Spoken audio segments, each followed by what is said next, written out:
हवा में उड़ने वाली तख्त को सिर्फ तिलिस्माती और देवमालाई किस्से कहानी का हिस्सा समझा जाता था, लेकिन इस जदीद दौर में साइंसी तरक्की के जरिए बनाई गई हवाई जहाज, रॉकेट और जेट प्लेन ने यह साबित कर दिया है कि बनी नूं इंसान के लिए हवा में उड़ना कोई मुश्किल काम नहीं है। लेकिन आज से हजारों साल कबल अल्लाह के नबी हजरत सुलेमान अलैहिस्सलाम को ऐसी उड़ने वाली तख्त अता की गई थी जो आज की हवाई सवारी और जहाज़ों से कई गुना ज़्यादा तेज़ रफ्तार थी और जिसकी खुसूसियात इतनी ज़्यादा थी कि आज के हवाई और खिलाई जहाज़ इस तख्त का 10% तक भी नहीं पहुंच सकती।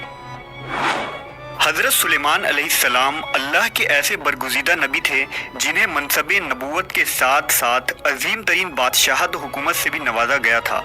आप अलैहिस्सलाम ने 700 साल से भी ज़्यादा मशरिक़ से मगरिब तक तमाम मखलूक़ात को ज़ेर किया और उन पर हुकूमत की। ये अजीमुशान बादशाहत आपकी इस दुआ का नतीजा था जो आपने बारगाह खुदाबंदी में की थी। हज़रत सुलेमान अलैहिस्सलाम ने अल्लाह से ये दुआ फरमाई थी कि ऐ मेरे परवरदिगार, मुझे ऐसी बादशाहत अता फरमा जो मेरे बाद किसी को भी नसीब न हो, बेशक तू बड़ा अता फरमाने वाला है। लिहाजा अल्लाह ने आपकी दुआ कबूल फरमाई और इंसानों के साथ जिन्नातों और जानवरों को भी आपका ताबे फरमान बना दिया। आपके लिए हवा को मसख्खर कर दिया गया। आप तमाम मखलूक़ात की बोलियां समझते थे। चरिंद परिंद, जिन्नात, हैवानात और इंसान आपकी फ़ौज का हिस्सा थे।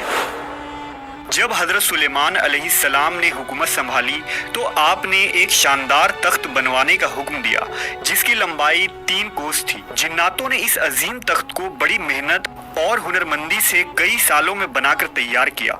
ये तख्त हाथी दांत से बनाया गया था जो लाल, फिरोज़ा, ज़ुमुर्द जैसे पत्थरों से मरस्सा था और इसके चारों तरफ सोने की ईंटें लगी हुई थी। तख्त के चारों कोनों पर ऐसे नायाब दरख्त थे जिनकी डालियां सोने की थी। इस तख्त के दाएं बाएं 1000 सोने की कुर्सियां लगाई गई थी जिन पर सुलेमान अलैहिस्सलाम के वज़रा और दरबारी बैठते थे। इस तख्त को तख्त ताऊस भी कहा जाता था। जब हज़रत सुलेमान अलैहिस्सलाम इस तख्त पर तशरीफ़ लाते तो तमाम परिंदे तख्त के ऊपर मुअल्लक होकर आपके सर पर साया करते थे। जब हज़रत सुलेमान अलैहिस्सलाम हुक्म देते तो ये तख्त हवा में मुअल्लक हो जाता और हज़ारों कोस का सफ़र चंद लम्हों में पूरा कर देता। आप इस तख्त पर बैठकर चंद घंटों में एक मुल्क से दूसरे मुल्क का सफ़र किया करते थे। जैसा कि अल्लाह ने कुरान मजीद में फरमाया, और हमने सुलेमान के लिए हवा को मुसख्खर कर दिया कि सुबह की मंजिल महीने भर की होती थी और शाम की मंजिल भी। इस हवाई सफ़र के वक्त पूरे रास्ते हज़रत सुलेमान अलैहिस्सलाम सर झुकाए अल्लाह के जिक्र और शुक्र में मशगूल रहते।